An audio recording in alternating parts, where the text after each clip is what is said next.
मन में सुकून नहीं तो जीवन बोझ सा लगता है। चाहे आपके पास अपार धन, अपार संपत्ति या फिर आपके पास हर चीज की सुख सुविधा क्यों ना हो, अगर मन में शांति नहीं तो सब कुछ बेकार है। मन को चाहिए क्या? मन को कभी भी भौतिक सुख शांति नहीं दे सकते हैं। मन को शांति देने के लिए चाहिए कोई ऐसी चीज जो सबसे अनमोल हो, और सुकून देने के लिए वो कोई वस्तु नहीं हो सकती। गौतम बुद्ध की सभा में हर दिन एक आदमी उनकी कथा सुनने आता था। वो डेली उनके सभा में आता और हाथ जोड़ के गौतम बुद्ध से प्रार्थना करके जाता कि हे प्रभु, मेरे ऊपर ऐसी कृपा करिए कि मेरे पास अपार धन दौलत हो और मैं भी अमीर बन जाऊं। गौतम बुद्ध कुछ नहीं बोलते थे। वो हर दिन आता, हर दिन गौतम बुद्ध से यही प्रार्थना करता कि हे प्रभु, कोई ऐसी कृपा करिए, कोई ऐसी शक्ति दीजिए जिससे मेरे पास धन दौलत आ जाए और मैं सबसे अमीर आदमी बन जाऊं। गौतम बुद्ध बोले, तुम सभा में किस लिए आते हो? वो बोला, मैं सभा में किस लिए आऊंगा? मैं सभा में सिर्फ इसलिए आता हूं ताकि मैं आपसे प्रार्थना कर सकूं कि मुझे धन की बहुत जरूरत है। धन के बिना जीवन बंजर सा लगता है। पता नहीं क्यों मैं इस गरीबी का बोझ ढो ढो के थक गया हूं। महात्मा, कोई ऐसे कृपा कर दो ताकि मेरे ऊपर धन वर्षा हो जाए, मैं सबसे अमीर इंसान बन जाऊं। गौतम बुद्ध बोले, चलो ठीक है, अगर तुम्हारे पास सबसे ज्यादा धन आ भी जाए, लेकिन उसके बाद क्या? उसने बोला, मैं घर बना लूंगा। गौतम बुद्ध बोले, उसके बाद क्या? उसने बोला, मेरे 2 बेटे हैं, उनकी खूब धूमधाम से शादी करूंगा और सुख में जीवन गुजारूंगा। गौतम बुद्ध बोले, उसके बाद क्या? वो आदमी चिढ़ गया, बोला, आप हमें आशीर्वाद नहीं दे सकते, फिर फालतू के सवाल जवाब क्यों करते हैं? आप अंतर्यामी हैं, आपके पास अपार शक्ति है, अगर आप चाहें तो ऐसा हो सकता है, लेकिन आप करना नहीं चाहते।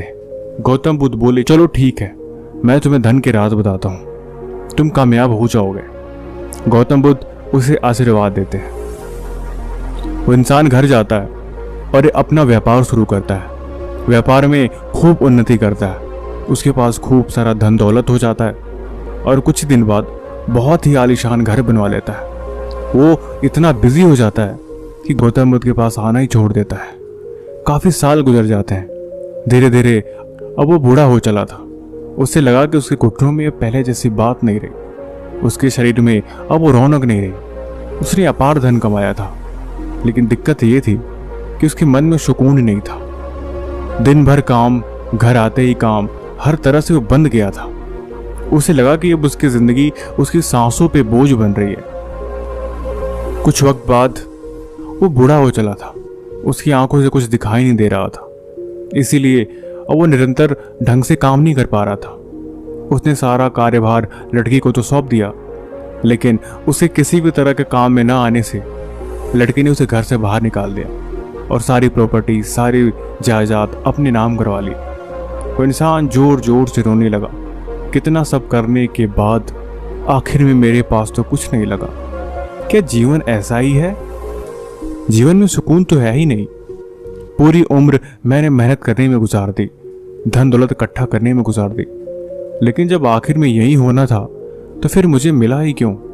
मन में तो कोई शांति ही नहीं है। आखिर काफी वर्षों बाद वो गौतम बुद्ध के पास जाता है। गौतम बुद्ध उसे देखते पहचान लेते हैं। अरे तुम, और बताओ कैसे आना हुआ? तुम तो काफी सालों बाद यहाँ आ रहे हो, तुमने तो यहाँ पे आना ही छोड़ दिया। उसने बताया कि दरअसल मैं अपने व्यापार में बहुत बिजी था, इसी वजह से मैं आ नहीं सका। गौतम बुद्ध बोले, और बताओ तुम्हारी अभिलाषा पूरी हुई या नहीं? अब तुम अमीर हो या नहीं? कैसी हालत है मुझे बताओ। वो इंसान गौतम बुद्ध की तरफ देख के जोर जोर से रोने लगा और उनके चरणों में गिर के माफी मांगने लगा। उसने बोला कि मेरे पास सब कुछ है, लेकिन मेरे मन में शांति नहीं। मेरे लड़के ने घर से बाहर मुझे निकाल दिया, लेकिन अब मेरे पास कुछ भी नहीं है। सब कुछ पाके भी मैं बिल्कुल अकेला हूं। मेरा मन बहुत दुखी है, पता नहीं क्यों। गौतम बुद्ध बोले, चलो कोई बात नहीं, तुम बोलो तो मैं तुम्हें और धन का आशीर्वाद दे देता हूं। तुम्हारे पास फिर से धन आ जाएगा, तुम फिर से अपने लिए घर बनवा सकते हो। वो आदमी बोला, नहीं नहीं नहीं नहीं महात्मा, नहीं, एक बार फिर से नहीं।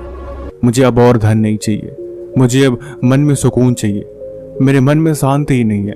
मैं हर दिन रोता हूँ, हर दिन खुद को कोसता हूँ, अपने आप को देखता हूँ, लेकिन जीवन में कहीं भी सुकून नहीं है। अब आप ही कोई मुझे रास्ता बताइए।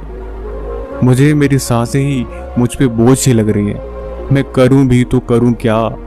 अब कोई आप ही रास्ता दिखाइए। गौतम बुद्ध बोलते हैं, हर इंसान अपनी ज़िंदगी में यही गलती करता है।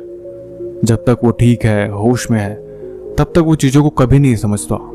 लालच हमेशा तुम्हारी आंखों की पट्टी बन जाती है। तुम्हारे पास जो चीज़ नहीं है, तुम हमेशा उसके लिए पागल रहते हो, लेकिन तुम थोड़े दूर जाके उस चीज़ को थोड़ी गहराई से नहीं समझते कि दरअसल जो चीज़ तुम्हें चाहिए, क्या सच में वही ज़िंदगी का सुकून है? मन को धन दौलत से सुकून नहीं मिलता। ज़्यादा जिम्मेदारियां अक्सर इंसान को थका देती हैं, और ज़्यादा लोभ अक्सर इंसान को मुसीबत में डाल देता है। फिर जीवन में इन सब चीज़ों के पीछे भागने का क्या मतलब है? थोड़े पैसे कमाओ, सुखी रहो, सुकून से जीवन गुजारो। मैंने जिंदगी में एक अमीर सेठ के बदले एक गरीब को ज़्यादा खुश देखा है। अगर पैसा ही सब कुछ है, फिर पैसे से सुकून क्यों नहीं? पैसे से खुशी क्यों नहीं मिलती?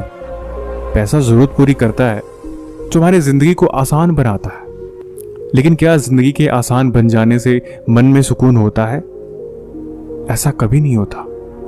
इस बात को समझनी चाहिए। गौतम बुद्ध उसे आशीर्वाद देते हैं और वो अब गौतम बुद्ध के ही शरण में रहता है। बाकी ये कहानी आपको कैसी लगी हमें कमेंट बॉक्स में जरूर बताएं।